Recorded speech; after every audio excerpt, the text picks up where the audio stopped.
Continuamos hoy, amigo oyente, nuestro estudio del capítulo 12 del libro de Levítico. Y decíamos al concluir nuestro programa anterior que la madre era declarada inmunda aquí para recordarle que el bebé que tenía en sus brazos era pecador. Debido al pecado original de la mujer y porque hay una maldición sobre su parto, el apóstol Pablo escribe en su primera carta a Timoteo, capítulo 2, versículo 12, porque no permito a la mujer enseñar ni ejercer dominio sobre el hombre, sino estar en silencio. Lo que el apóstol Pablo está diciendo aquí es que una mujer no debe tomar un cargo en la iglesia en el cual ella deba definir doctrinas. Y dijimos que creíamos que las razones son dos. En primer lugar, como lo dice el versículo 13 de primera Timoteo capítulo 2, porque Adán fue formado primero, después Eva.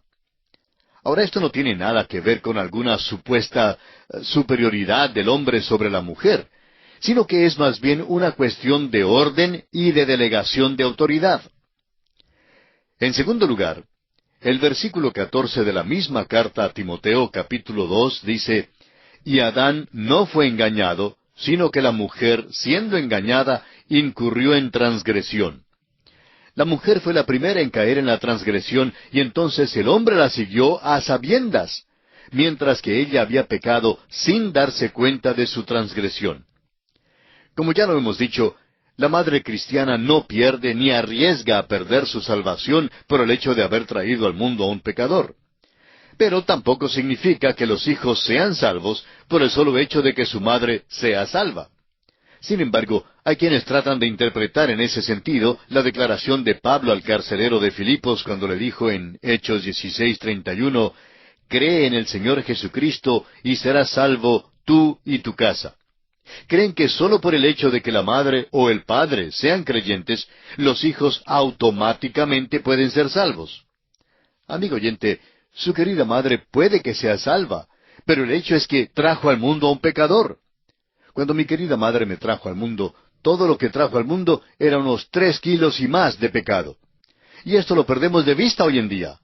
Hay demasiados padres que creen que están criando una cosa preciosa, que hasta cierto punto es un cruce entre una orquídea y una pieza de porcelana fina. No se atreven a usar la vara de corrección, porque eso dice que puede frustrar su personalidad. Pero, amigo oyente, el resultado es que ahora, hoy en día, tenemos a estos inocentes paseándose, protestando y fomentando disturbios en nuestras ciudades. Amigo oyente, cuando yo asistía a la escuela no era un inocente. Tampoco era inocente el grupito con el cual yo andaba. Y así tampoco son inocentes los muchachos de nuestros días. La disciplina se ha ido abajo en el hogar hoy en día porque los padres creen que están criando unas florecitas muy dulces. Pero la verdad es que tienen una cosecha de pura hierba y maleza. Eso es lo que todos somos y lo que trajimos al mundo. Por eso es tan esencial que cada uno de nosotros como padres cristianos preguntemos constantemente a nuestros hijos si son salvos, si están seguros de haber confiado en Cristo. Quizá ellos lleguen a preguntarnos por qué hacemos constantemente esa pregunta. Pero la verdad, amigo oyente, es que debemos asegurarnos que ellos lo hayan hecho. Alguien dirá, bueno, los hijos de los predicadores, los pastores y los misioneros seguramente están excluidos, porque al escuchar predicar el Evangelio tantas veces, por eso deben ser salvos. Pero, amigo oyente, debemos asegurarnos que nuestros hijos hayan aceptado individualmente a Cristo como su Salvador personal, porque ellos tienen la misma naturaleza que nosotros. Y sucede que nuestra naturaleza es perdida, y solo Cristo la puede redimir.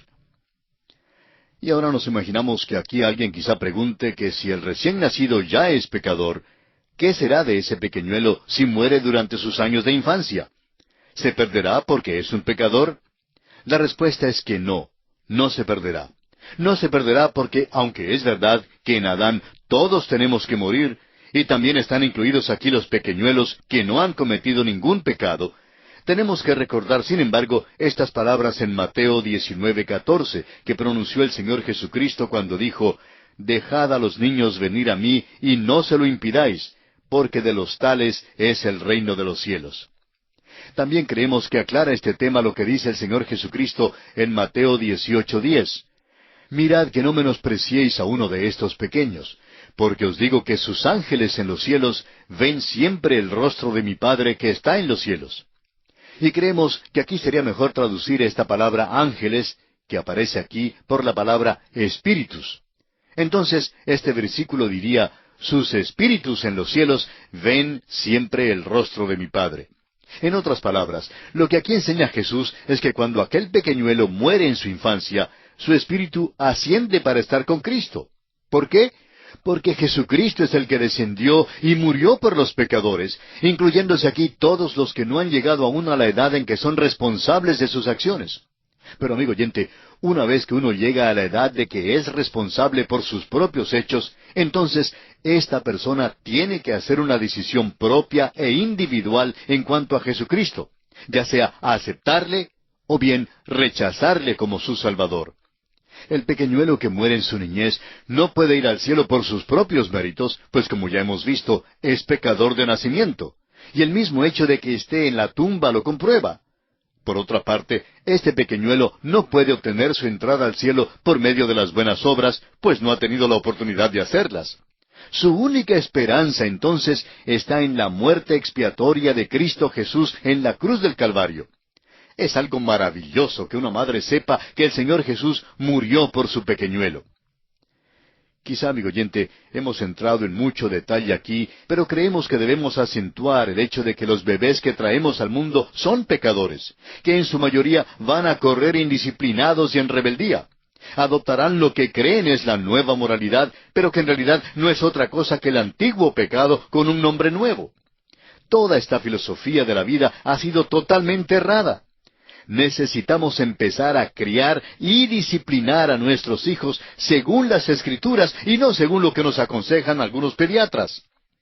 Muchos de sus famosos consejos han sido la causa de muchos de los problemas que vemos en la juventud de nuestros días. Volviendo ahora al capítulo 12 de Levítico, leamos los versículos 3 y 4. Y al octavo día se circuncidará al niño. Mas ella permanecerá 33 días purificándose de su sangre. Ninguna cosa santa tocará, ni vendrá al santuario, hasta cuando sean cumplidos los días de su purificación. Ya hemos mencionado que bajo estas leyes, el período de la inmundicia de la madre se dividía en dos. El primer período duraba 7 días. Luego el varoncito tenía que ser circuncidado al octavo día. El hecho de nacer israelita no incluía al niño en el pacto, sino hasta después que fuera circuncidado. Cada israelita era en primer lugar un hijo de Adán, y así nacía fuera del pacto mosaico. Esto es lo que el apóstol Pablo quiere decir en su carta a los Romanos, capítulo 9, versículos 6 y 7, cuando dice, «Porque no todos los que descienden de Israel son israelitas, ni por ser descendientes de Abraham son todos hijos». El nacimiento natural no puede traer al hombre a una relación correcta con Dios. En realidad, lo que pasa es que el nacimiento natural separa al hombre de Dios. Dios no es nuestro deudor en nada. Él envió a su Hijo Jesucristo únicamente por amor y por su gracia para con nosotros. Solo podemos ser salvos, amigo oyente, si aceptamos a Jesucristo como nuestro todo suficiente Salvador. El segundo período de la inmundicia de la madre duraba 33 días, y por tanto el tiempo total era de 40 días. Esto reafirma el hecho de que el rito de la circuncisión tenía un significado especial de purificación para la madre que había sido contaminada al dar a luz a un pecador. Sus primeros 7 días recuerdan a la madre que es descendiente pecaminosa de Adán, y así la circuncisión era la forma en que Dios dijo en el Nuevo Testamento, «Dejad a los niños venir a mí y no se lo impidáis». La circuncisión del varoncito quitaba esa parte del pecado de su madre. Su aceptación significaba también la aceptación de ella. Sin embargo, la madre debía recordar que todavía era pecadora y que requería 33 días más para su purificación. Es interesante notar que Jesús fue circuncidado al octavo día. En el Evangelio según San Lucas, capítulo 2, versículos 21 al 23, leemos, «Cumplidos los 8 días para circuncidar al niño, le pusieron por nombre Jesús, el cual había sido puesto por el ángel antes que fuese concebido. Y cuando se cumplieron los días de la purificación de ellos, conforme a la ley de Moisés, le trajeron a Jerusalén para presentarle al Señor, como está escrito en la ley del Señor: todo varón que abriere la matriz será llamado santo al Señor. María reconoció que era pecadora, aunque había dado a luz a un Salvador santo y sin pecado. María también tuvo que aceptar a Cristo Jesús como su propio Salvador. Y Jesús fue circuncidado para cumplir la ley de Moisés. Él vino, amigo oyente, para cumplir la ley y no para destruirla. Nació bajo la ley y así se identificó perfectamente con su pueblo. Y pasamos ahora a considerar el siguiente aspecto en este capítulo 12. La purificación de la madre al nacer una hembra. Leamos el versículo 5 de este capítulo 12 de Levítico. Y si diere a luz hija, será inmunda 2 semanas, conforme a su separación, y 66 días estará purificándose de su sangre. El tiempo es doble para la purificación después de nacer una hija. No sabemos por qué esto era así, pero evidentemente la circuncisión del varoncito tenía algo que ver con la reducción de los días necesarios para la purificación y descargaba algo de la maldición. Pero ahora en nuestros tiempos, la gracia nos trae a un nuevo día. El apóstol Pablo dice en su carta a los Gálatas, capítulo 3, versículos 27 al 29, porque todos los que habéis sido bautizados en Cristo, de Cristo estáis revestidos. Ya no hay judío ni griego, no hay esclavo ni libre, no hay varón ni mujer, porque todos vosotros sois uno en Cristo Jesús. Y si vosotros sois de Cristo, ciertamente linaje de Abraham sois, y herederos según la promesa. Y el último aspecto en consideración aquí en el capítulo 12 de Levítico es la purificación de la madre al ofrecer un sacrificio de expiación. Leamos los versículos 6 al 8. Cuando los días de su purificación fueren cumplidos, por hijo o por hija, traerá un cordero de 1 año para holocausto, y un palomino o una tórtola para expiación, a la puerta del tabernáculo de reunión, al sacerdote. Y él los ofrecerá delante de Jehová, y hará expiación por ella, y será limpia del flujo de su sangre. Esta es la ley para la que diere a luz hijo o hija. Y si no tiene lo suficiente para un cordero, tomará entonces 2 tórtolas o 2 palominos, uno para holocausto y otro para expiación, y el sacerdote hará expiación por ella, y será limpia. La madre traía a Dios un holocausto y una ofrenda por el pecado, y el sacerdote lo ofrecía por ella. No podía ser salva por el solo hecho de traer un hijo al mundo. Tenía que ofrecer un sacrificio. Hoy en día, una madre tiene que confiar en el Señor Jesucristo como su Salvador personal. Recordado esto, ella debe criar a su hijo tomando en cuenta que es un pecador que necesita también aceptar a Cristo. ¿Cuánta falta nos hace esto en el hogar de hoy en día, amigo oyente? Usted recordará que cuando Jesús nació, su madre ofreció tórtolas porque los pobres podían traerlas como ofrenda. Tuvo que tener su ofrenda porque ella era pecadora. Pero note usted que no hubo ninguna ofrenda por el Señor Jesús. En todas las Escrituras no encontramos que ninguna ofrenda jamás se hubiera ofrecido por el Señor Jesús. Y es que Él es sin pecado. Él era la ofrenda por el pecado del mundo. Él es el Cordero de Dios. Amigo oyente, piense en estas cosas. Vivimos en un mundo que se ha enloquecido. Este mundo ha vuelto la espalda al Dios Todopoderoso y el juicio de Dios comienza a caer sobre el mundo. Demostramos el hecho de que en el mundo solo nacen pecadores y que todos necesitamos de la gracia salvadora de Dios. Todos necesitamos la sangre derramada por Cristo Jesús en la cruz del Calvario para pagar la pena de los pecados. Usted, amigo oyente, también la necesita. Acuda ahora mismo a Cristo Jesús y ábrale las puertas de su corazón, recibiéndole como su Salvador personal. Y así, amigo oyente, concluimos nuestro estudio de este capítulo 12 de Levítico. Y en el poco tiempo que nos resta, veamos algunas observaciones con respecto al capítulo 13. El tema central de este capítulo lo constituyen las leyes para el control de la lepra.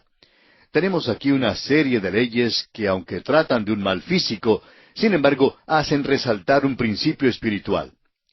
El Señor Jesucristo dijo en el Evangelio según San Mateo, capítulo 15, versículos 19 y 20, porque del corazón salen los malos pensamientos, los homicidios, los adulterios, las fornicaciones, los hurtos, los falsos testimonios, las blasfemias. Estas cosas son las que contaminan al hombre, pero el comer con las manos sin lavar no contamina al hombre. Al entrar en el estudio de este 13º capítulo del tercer libro de Moisés, el libro de Levítico, veremos que es una sección extraordinaria en cuanto a una enfermedad también extraordinaria, la lepra. Ahora alguien preguntará si toda esta serie de reglamentos y leyes puede tener valor práctico para el día de hoy. Permítanos decir, amigo oyente, que todo en este libro es práctico. Este capítulo inicia una sección del libro que hemos intitulado Santidad en la vida diaria. Bien podría llamarse también Santidad a Jehová. Es un hecho que Dios tiene mucho interés en la conducta de sus hijos. En los capítulos recién estudiados ya hemos visto que tiene interés en lo que comen. Y ahora, en los capítulos 13, 14 y 15, veremos que Dios está sumamente interesado en la lepra y en la purificación de los que padecen de flujos de su cuerpo. Notaremos aquí que aunque son enfermedades físicas, la lepra y los flujos de la carne son símbolos casi perfectos de la manifestación del pecado en el corazón del hombre. Muestran la excesiva perversidad del pecado y los efectos del pecado en acción. Si yo le preguntara a usted, amigo oyente, ¿cuál ha sido hasta ahora el énfasis de este libro? Estoy seguro que usted respondería que el énfasis principal ha sido sobre el pecado. Es que el Señor tiene interés en la lepra moral y espiritual. Esta lepra es el flujo del pecado que sale del corazón humano, tal como es mencionado en el Evangelio según San Mateo, capítulo 15, versículo 11, donde leemos, «No lo que entra en la boca contamina al hombre, mas lo que sale de la boca, esto contamina al hombre». En el corazón de este libro, que tiene como tema principal la adoración a un Dios santo, se encuentra esta sección extensa sobre la lepra y sobre los flujos de la carne. La inmundicia y la repugnancia del pecado son simbolizadas por la lepra. El desespero que causa el pecado y su carácter mortífero se describen con exactitud por medio de esta enfermedad. Así es que, amigo oyente, esto es lo que nos espera al estudiar el capítulo 13 de Levítico. Le invitamos, pues, para nuestro próximo programa.